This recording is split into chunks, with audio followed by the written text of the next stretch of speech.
De la lumière pour Cinémaniacs, avec moi j'ai Sébastien de actualitédvd.com. Cette fois-ci, on va faire un voyage dans le temps. On va passer à travers des DVD Blu-ray de films, séries. Y a-t-il des séries télé? Oui, il y a des séries télé. Séries télé québécois, américains, un peu de partout, qui ont rapport. La thématique, c'est vraiment le voyage temporel. Alors, restez avec nous autres. Bon film!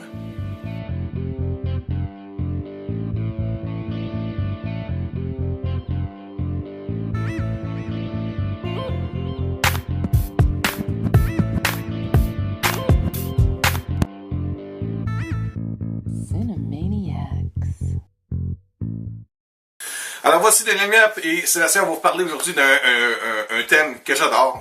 On avait pas commencé à enregistrer puis on parlait déjà des choses même qu'on n'aura pas le temps de vous parler là, qu'on n'a pas physiquement avec nous mais qu'on a déjà vu ou qu'on a ailleurs, c'est des tablettes dans le sous-sol ou chez eux, chez Sébastien. Mais c'est ça. Fait que tu nous as amené un paquet de produits, puis c'est excitant. Vous allez voir, on va vous montrer ça. Je sais pas par où tu vas commencer. On sait par quoi qu'on finit.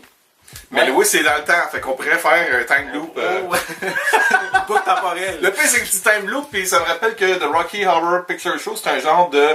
C'est pas un voyage dans le temps, mais c'est une présentation de Let's Get Back in Time Again, de quoi de même. En tout cas, ok. Je me lance. Ok, fait que je te laisse commencer. Ben, on va commencer peut-être par un classique. Oui. Qui est un film qui est The Time Machine, l'original des années 60, qui est basé sur l'histoire de H.G. Wells. Je pense qu'il y a vraiment un lien, même lui, dans le film, je crois, au niveau de la production du film. Ben, ça fait longtemps que je n'ai pas vu ce film-là. C'est un excellent film. Oui, le film date. Tu le regardes, tu vois que c'est un vieux film, mais l'histoire est passionnante. L'histoire est incroyable et c'est... Comme peut-être plusieurs gens de notre génération, c'est un film qu'on a vu quand on était jeune, donc c'est comme la planète des singes, puis ces films-là, c'était plus réel que vrai. On regardait ces films-là, puis on se retrouvait à voyager avec les personnages principaux, puis on a consommé émotionnellement le voyage temporel. C'est pas juste de voir un film de science-fiction, on a vu ça jeune. Puis moi, c'est mon père qui m'a fait découvrir ça. Puis comme mes filles aujourd'hui, quand j'essaie de leur montrer de quoi, de papa, c'est plate. Ben, je suis pas mal sûr que j'ai dit ça à mon père, mais je me rappelle très bien qu'un coup, j'ai rentré dans le film, tu débarques pas jusqu'à la fin du film. Puis il y a comme un message aussi d'apprécier les choses dans la vie qui sont par rapport à ton temps. Exactement. Puis il faut aussi penser que c'est basé sur un livre, le livre de H.G. Wells, qui a été écrit bien avant certains événements. Oui, c'est pas des vrais... Il n'a pas fait de prémonition, mais... exemple, il raconte des choses qui vont se passer dans le futur puis que ça ressemble à ce qui s'est arrivé actuellement. C'est ça qui est quand même précurseur. Et comment ce film-là se compare avec son le remake? Le remake qui a été tourné, je crois, par son fils ou son petit-fils. Oui. Donc, ça restait dans la famille. Puis là, je rappelle, parce que dans ce temps-là, je lisais beaucoup, c'était un peu avant l'ère de tout ce qui était web, je lisais beaucoup les magazines Starlog, Cinescape, il parlait beaucoup de ce film-là, puis il disait, ça va être un bon remake, parce que justement, le petit-fils d'H.G. Wells travaille là-dessus. C'était en 2002, ce film-là. Puis, c'est pas aussi bon. Ça n'a pas la magie du original. Pas la magie, ça raconte la même histoire, mais un petit... à peu près, là. Les bases sont les mêmes. Ils ont essayé de mettre un peu plus d'action aussi, hein, je pense. Un peu plus d'action. Oui, effets spéciaux, c'est beaucoup mieux fait que l'original, ça c'est évident. Moi, qu'est-ce que j'ai beaucoup apprécié dans ce film-là, c'est quand il voyage justement rapidement entre les époques et comment l'évolution de l'environnement se change, modifie au cours de cette période-là. Côté effets spéciaux, j'ai bien apprécié ce côté-là. OK. Mais ces deux films-là ensemble, c'est une bonne soirée, tu regardes le premier, tu regardes le deuxième, puis t'as comme deux bons films? Je dirais le remake n'est pas aussi bon que l'original, mais ça dépend dans quel mood, dans quel feeling qu'on est finalement. Moi, je conseille l'original avant le remake. Puis il y a un côté innocent un peu avec ce film-là, parce que la vision du futur, là, ce qui se retrouve avec, là, c'est quoi le nom des méchants, là, qui mangent les humains?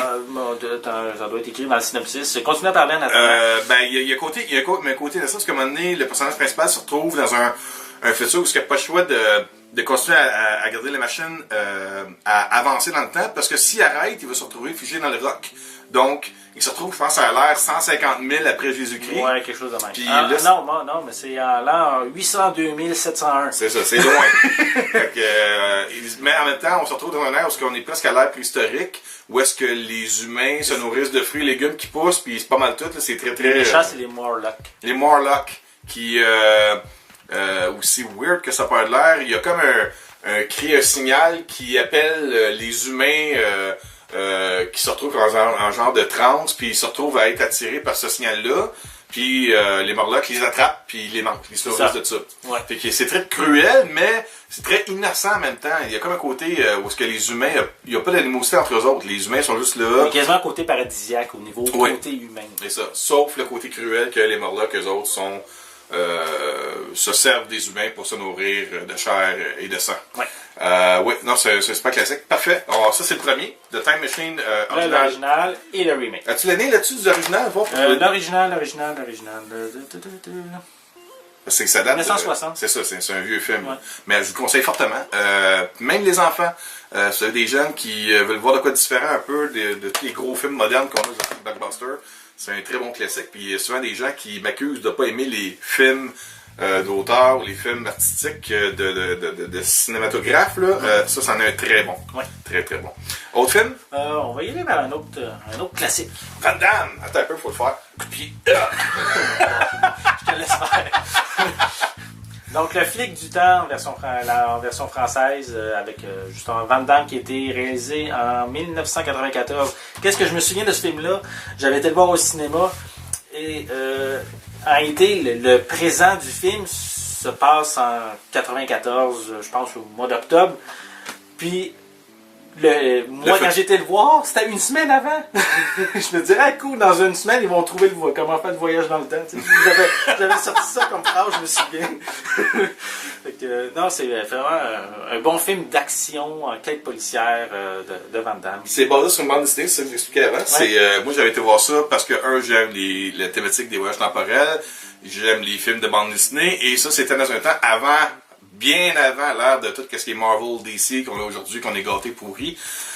Alors ça, c'était, je pense, j'essaie de me rappeler, je pense que c'était adapté d'une bande dessinée de Dark Horse Comics, mais je suis pas certain, là. Vous pouvez peut-être dans les commentaires me corriger si je fais une erreur, mais il me semble que c'était de Dark Horse Comics. Je regarde si c'était écrit non, je pense pas. Je pense qu'ils ont juste pris le nom, puis ils n'ont pas vraiment mentionné, mais j'étais au courant de ça. C'est basé sur une bande dessinée qui était très plus hardcore, orienté pour les adultes, bande dessinée. C'est un peu comme si on ferait une bande dessinée, un film en vrai, basé sur la bande dessinée, mettons, de Heavy Metal. Il y a eu des films animés qui sont très pour adultes, mais si on ferait un film avec Van Damme basé sur Heavy Metal, c'est un peu ça. Les bandes dessinées étaient assez gory. Ben, comme Walking Dead. Walking Dead, les bandes dessinées, vous regardez ça, c'est en noir et blanc, puis une chance parce qu'en couleur, il y aurait bien du rouge. Fait que Tam moi j'ai bien aimé. J'avais aimé l'histoire. Encore là, ça fait bout, je l'ai pas regardé. Je sais pas si ça tient encore la courbe aujourd'hui. Je l'ai écouté dernièrement. Ouais. Puis oui, c'est sûr, comme n'importe quoi, certains effets spéciaux, c'est quand même moyen maintenant, mais en fait, l'histoire, c'est un bon film de Van Damme encore. Time Cop. Parfait. Suivant. Par quoi vous voyez pas, mon affaire, c'est ça. Juste en dessous aussi, Denzel Washington, qui est un excellent acteur. Le film Déjà Vu. Oui. C'était le titre en anglais, c'était ça, non? Oui. Déjà vu ou Déjà Vu. J'ai vu. Ouais. Comme tu as dit. Ça raconte un peu, c'est un film, comme tu m'as expliqué, c'était vraiment plus enquête policière. Enquête policière, puis ils ont mis un thématique de voyage dans le temps, dans l'intrigue, pour rendre ça plus croustillant. Là. Qui d'autre qui joue là-dedans? C'est Val Kilmer. C'est Val Kilmer là-dedans? Ouais, Val Kilmer. Val Kilmer là-dedans, ben, il faut que j'envoie ça. Ouais. OK. Ça, c'était réalisé par Tony Scott, d'ailleurs, le frère de Ridley Scott. Tony Scott qui était connu pour Top Gun, qui a même beaucoup d'autres films d'action. C'est lui qui a fait Days of Thunder? Je vérifie, mais Tony Scott qui était reconnu beaucoup pour le côté action. Ridley Scott, son frère, est plus le côté spectaculaire, science-fiction, mais Tony Scott, c'était action. Et c'est pas un film d'action, c'est ça qui est un petit peu spécial, c'est vraiment une enquête.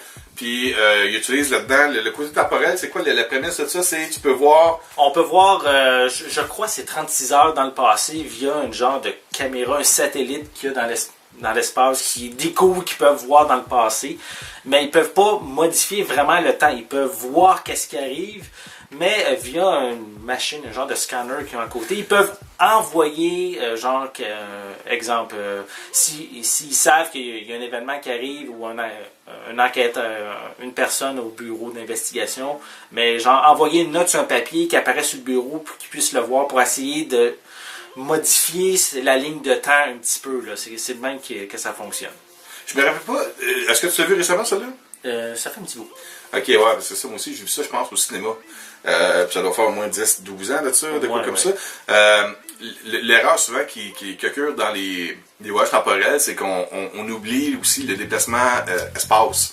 Là, je me rappelle qu'il y avait un genre de machine avec un genre de tuyau, où que quand tu vas faire quoi là-dedans, ça se retrouverait placé là, mais tu sais, comme tu peux jouer avec le temps, mais il y a aussi le côté que si je mets ça ici, ben c'est pas, demain il va pas être là.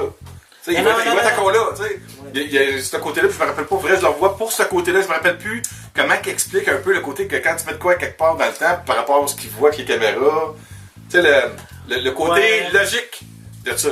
C'est ce que j'ai oublié de ça. Il faudrait leur vérifier, leur faire un nouveau visionnement pour ça. Déjà vu. Ok, next one, Looper. On parle de Looper parce que le réalisateur va travailler sur un film de Star Wars. C'était qui déjà? C'est lui qui va faire épisode 8 de Star Wars. Ryan Johnson? Ouais. Ouais, ok. C'est lui qui va faire l'épisode 8 de Star Wars. Donc, si vous voulez une bonne base de ce qui s'en vient avec le 8e épisode de La Guerre des Étoiles, j'aime dire ça, La Guerre des Étoiles, c'est l'enfance à la base, mais c'est Star Wars. Looper, tu veux expliquer un peu l'histoire? Ben, en gros, c'est comment je peux dire? Un policier, si je me souviens bien, un genre de... C'est on utilise le voyage temporel pour prendre des criminels, des gens comme ça, puis on les voyage, on les envoie dans le passé parce qu'on peut effacer leurs traces comme ça. On les envoie dans le passé, puis dès qu'ils apparaissent dans le présent, dépendant du temps que vous regardez le film, il apparaît dans le présent, il y a un looper qui lui tire la personne dès qu'elle apparaît. Et la livraison comment on dit la personne qui va se faire tuer, la personne qui va automatiquement se faire assassiner lorsqu'elle va apparaître dans le passé, elle est livrée avec des sacs d'or, c'est le paiement. Puis les loopers, eux, il y a une chose qu'ils savent, c'est que ils ont X temps de contrats à régler, et avec l'or qu'ils accumulent, après ça, ils peuvent prendre leur retraite. Tout en sachant qu'un jour, leur temps va venir à eux aussi, ils vont être envoyés dans le passé pour être tués, parce qu'ils peuvent pas être...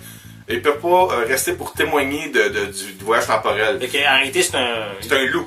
Oui, c'est vraiment un loop. Puis vraiment, quand ils tombent en retraite, ils savent qu'ils ont tant de temps qu'ils peuvent vraiment profiter de la vie comme qu'ils veulent, mais en sachant qu'après un certain délai, c'est eux qui vont devenir une proie qui vont se faire tuer bien souvent par eux-mêmes.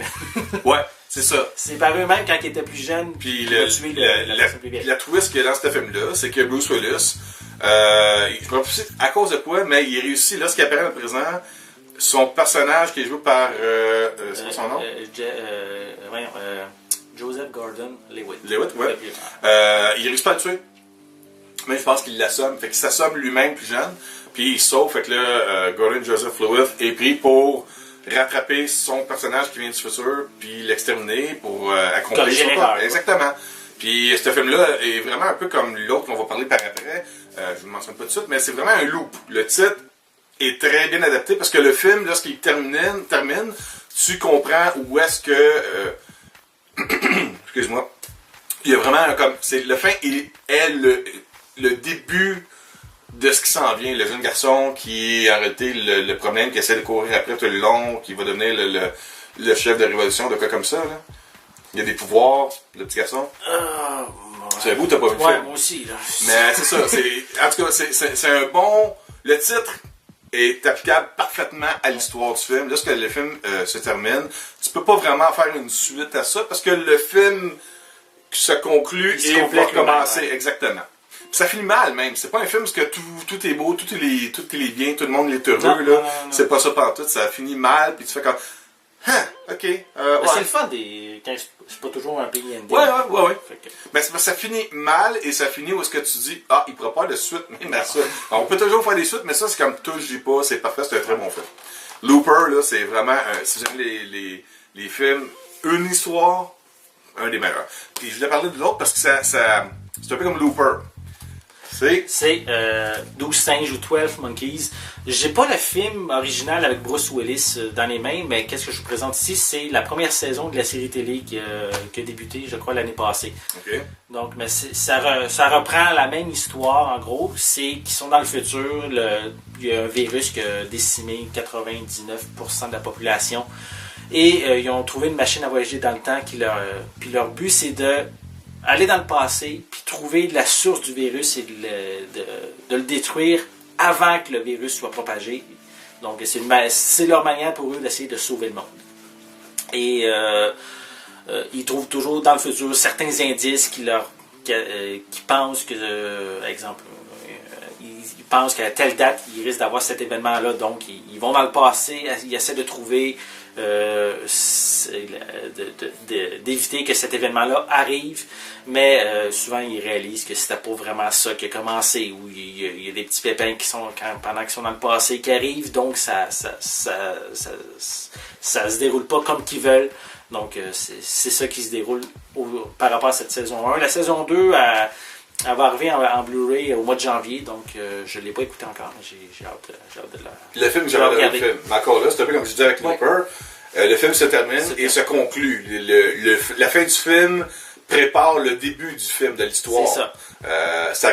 La fin, ce qui est bien, c'est qu'elle répond aux questions que tu te poses tout le long du film, mais en même temps, te laisse avec un... c'est le genre d'histoire-là que j'aime, c'est que lorsque l'histoire finit, tu fais comme, ben oui, mais s'il n'aurait pas fait ça, il aurait pu avoir ça. Tu te poses des questions, puis tu essaies de te mettre dans cette situation-là, puis tu essaies de te dire, ouais, mais moi, j'aurais pas fait ça de même, puis ça aurait peut-être changé le cours d'histoire, tu sais, puis... On devient un peu comme des gérants d'estrade, mais pour le film. Parce qu'on regarde le personnage faire de quoi une gaffe qui va bousculer l'espace-temps, puis tu te dis, mais pourquoi il fait ça? Pourquoi il fait ça? Mais c'est ça l'histoire. C'est le plaisir de se laisser raconter une histoire et non d'essayer de tout le temps manipuler ce qu'on veut dans la vie. T'sais. Fait que 12 Monkeys, Looper, c'est deux excellents films qui finissent pas bien. Non, mais la série télé, en tout cas, si ça vous intéresse, est actuellement diffusée à la télé. En parlant de pas bien, mais là, on ne dit pas de finir pas bien, je veux que tu me parles de ça, parce que moi, j'avais eu beaucoup de... dans le temps où je lisais les magazines de Starlog, Cinescape et ces autres magazines-là, on parlait beaucoup du film... A Sound of Thunder, ou Un coup de tonnerre en version française, qui est un film à l'histoire... bien. C'est une bonne histoire de voyage dans le temps, puisque en réalité, c'est une compagnie d'amusement qui s'appelle Time Safari qui organise des voyages pour aller à l'époque des dinosaures, pour chasser un dinosaure. Et puis le plaisir de ça, c'est ils savent que de toute façon le dinosaure va mourir et qu'il n'y aurait pas un impact sur le futur. Donc, on se dit, on va tellement loin dans le passé qu'il n'y aura pas d'effet.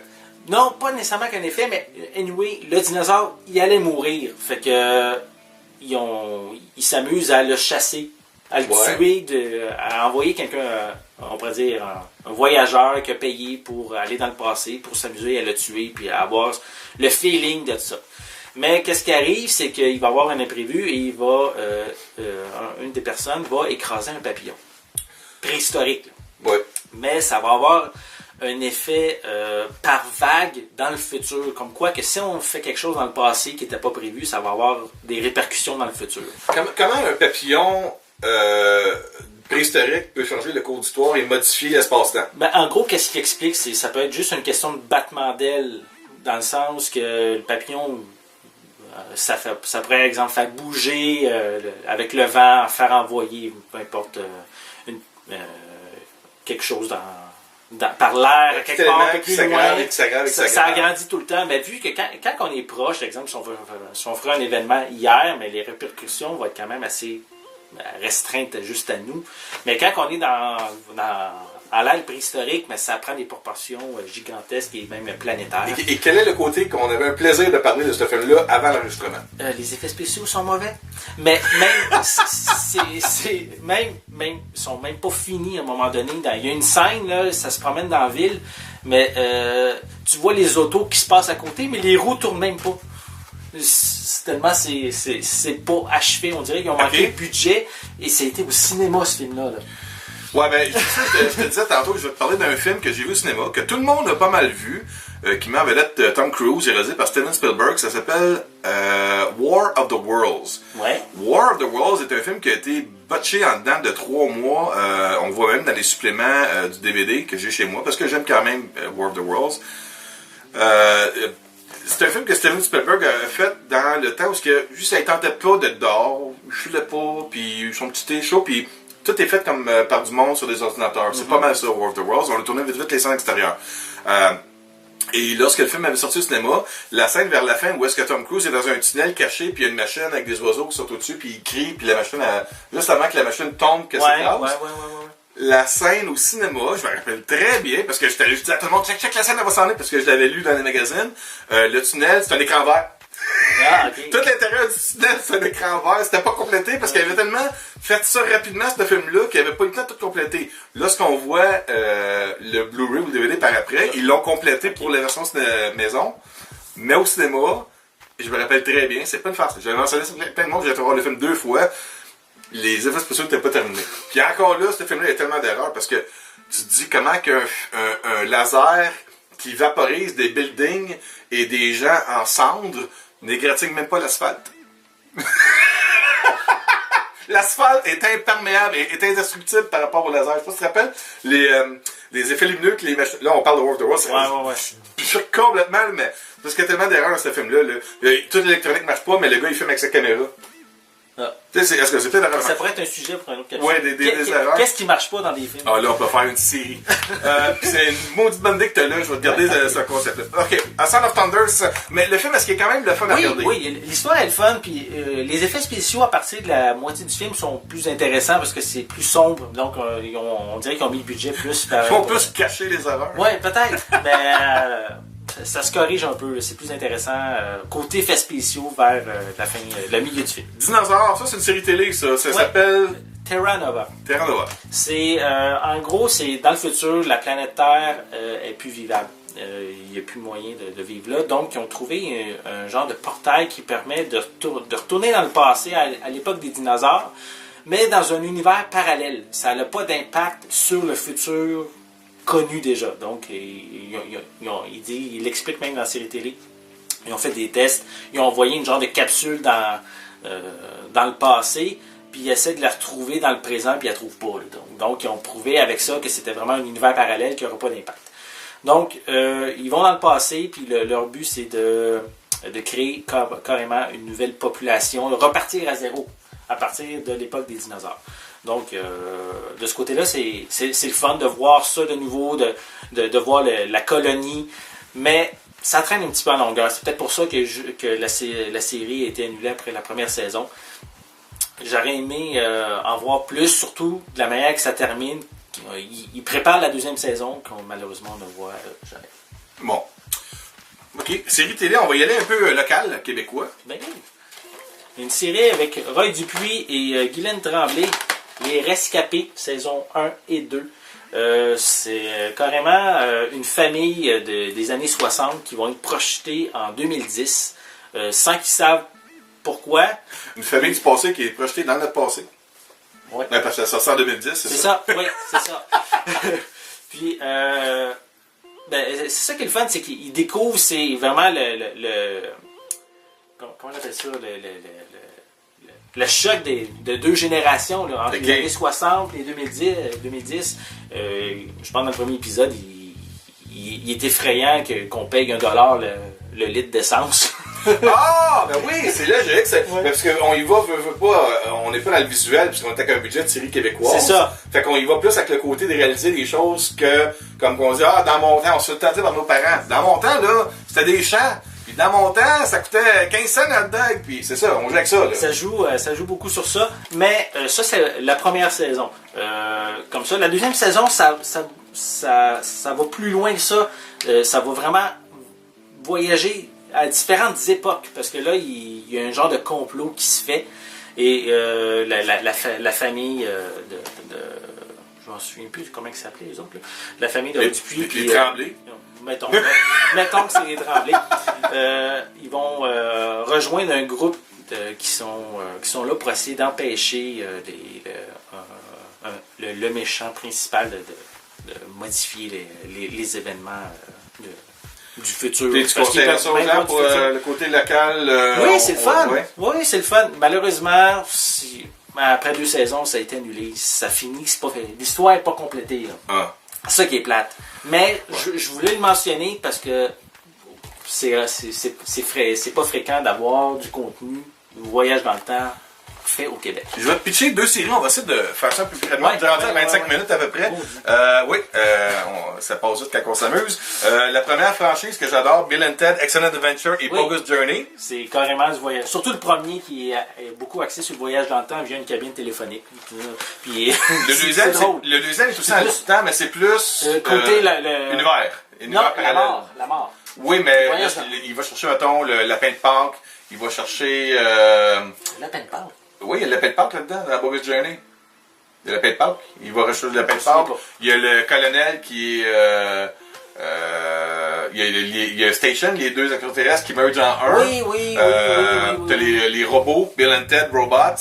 Tu expliques qu'il y a un côté personnage d'univers parallèle de Bill and Ted que voyage temporel. Le premier est vraiment temporel. Il y a quand même du voyage temporel dans les deux pareils. Le premier, c'est un cours d'histoire. Carrément, oui. Il voyage dans le temps. Son but, c'est d'avoir une bonne note à son cours d'histoire, puis il va carrément chercher les personnages historiques dans le passé pour les amener à son cours.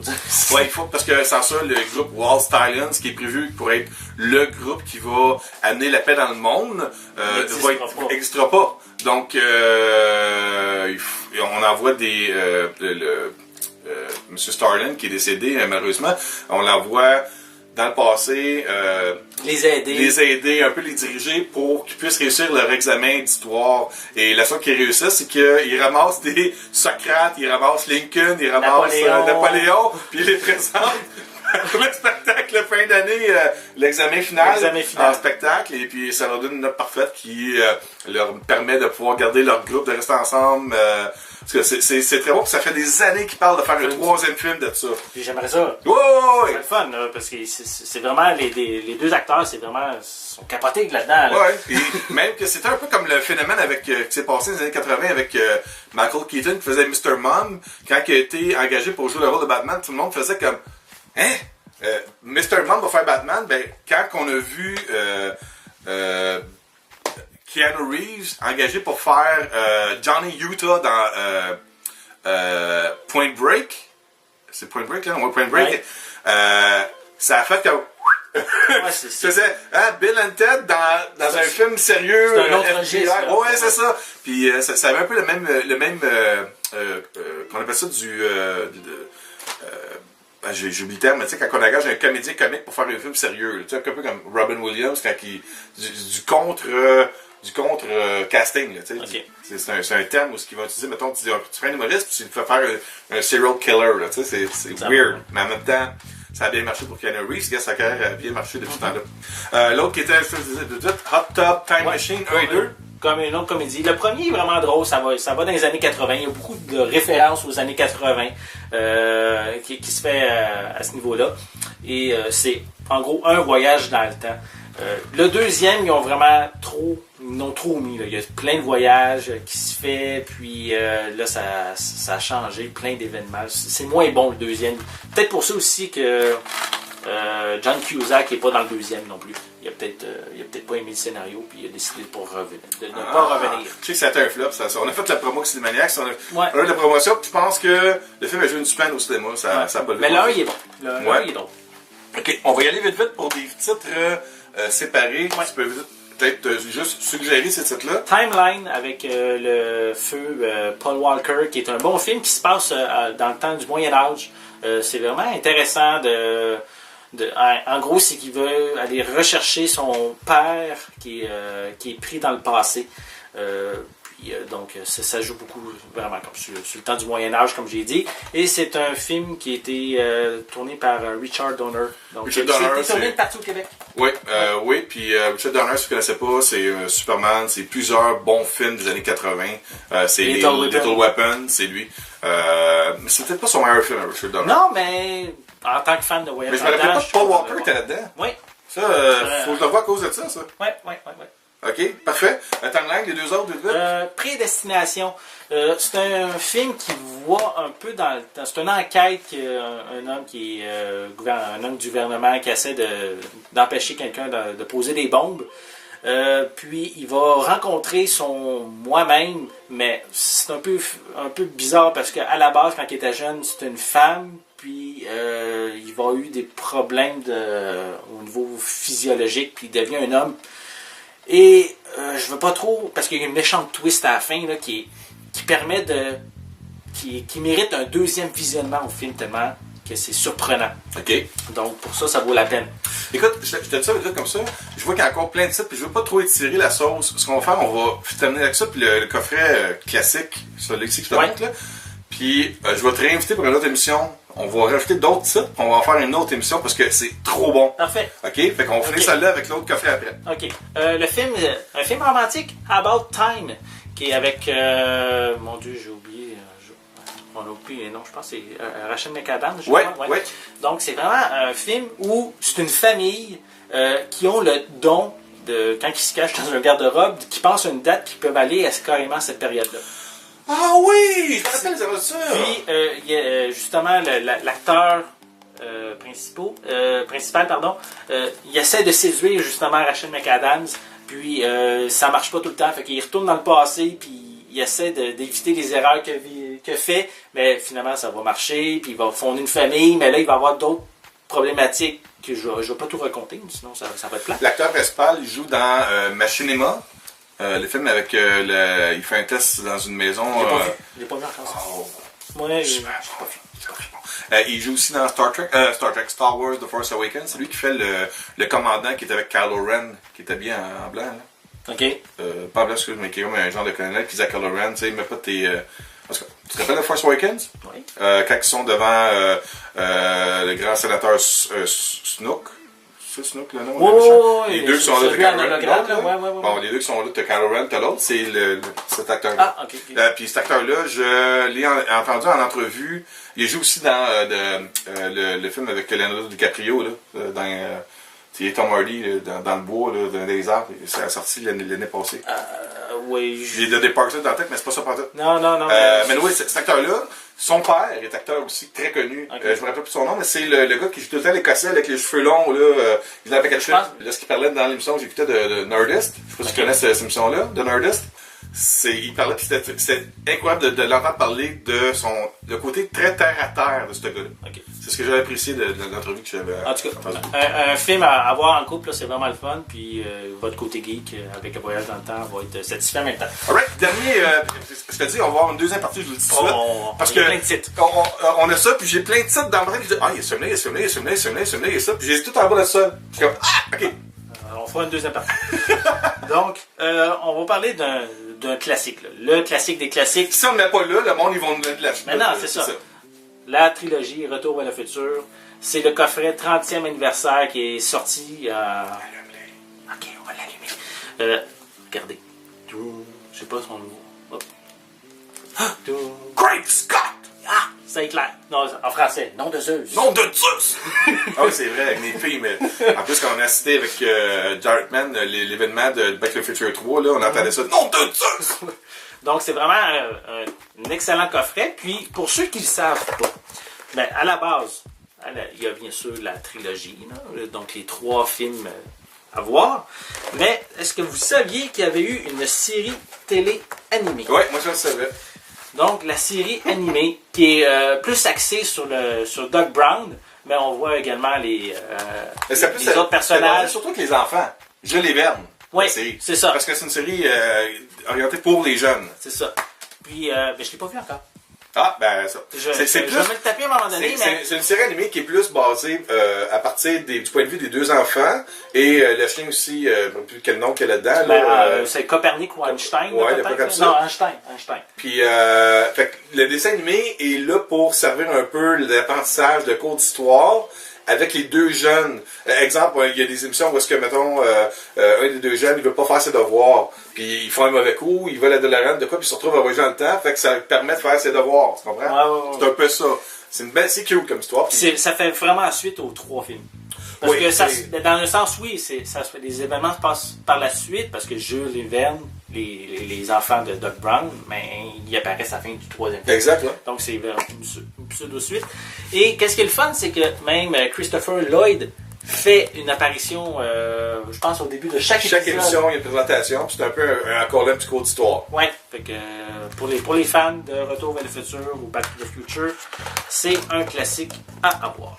Ça complète l'émission, parce qu'on veut pas non plus faire des émissions, on préfère, je pense, facilement 4 heures de ça. Mais en même temps, ce qui m'excite là-dedans, c'est que je viens de comprendre que on va avoir un trip fou à se revoir, puis à faire d'autres parties, deuxième partie, troisième partie, parce que je vois des choses là. On a encore des films qu'on n'a pas parlé. Qui sont des affaires qui me font capoter, que j'adore. Puis en plus, comme je disais tout à l'heure, j'ai des titres dans ma tête que je fais, il y a ce film-là, il y a ce film-là, il y a ce film-là, il y a ça, il y a ça, il y a ça, il y a ça, il y a ça. Ah! Il y en a trop. Fait qu'on va faire une deuxième, sûrement une troisième partie, parce que je suis sûr, qu'à avoir le temps que ça nous prête de parler de ça, qu'on va faire plusieurs parties, ça va être un playlist, là, time travel, là, carrément. Fait que je te remercie beaucoup, Sébastien. Peut-être dire aux gens où est-ce qu'on peut te retrouver. Sur mon site actualité-dvd.com, donc plein d'actualités sur les prochaines sorties, les critiques de films qui sont actuellement en magasin, donc c'est un bon endroit pour découvrir ça, et bien sûr sur ma page Facebook Actualité DVD. Merci beaucoup. Tant qu'à moi, vous savez, vous pouvez me retrouver sur Facebook, Twitter, Instagram, Pinterest, je sais pas pourquoi. Bien sûr, à la base, sur la chaîne YouTube et sur le site web de cinemaniacs.net, mon nom est Denis Lalemière. Merci beaucoup d'avoir regardé. N'oubliez pas de souscrire à la chaîne YouTube, s'il vous plaît. Faites un petit like, ça nous supporte beaucoup. Juste à peser un petit bouton, ça coûte rien, ça prend le quart d'une seconde. Juste de le dire, ça prend plus de temps que de le faire. Et puis, je tiens à dire merci beaucoup à Sébastien Trottier d'Actualité DVD. On va faire encore beaucoup d'autres capsules vidéo parce que j'adore faire ça. Et j'ai une conjointe qui me supporte beaucoup, donc ça va pouvoir me permettre de faire exactement ce que je voulais faire avec la chaîne YouTube. Sur ce, merci beaucoup. Passez une bonne journée, bonne soirée si vous regardez la capsule. Là. Et je vous dis à la prochaine. À la prochaine. Bon film. Au revoir.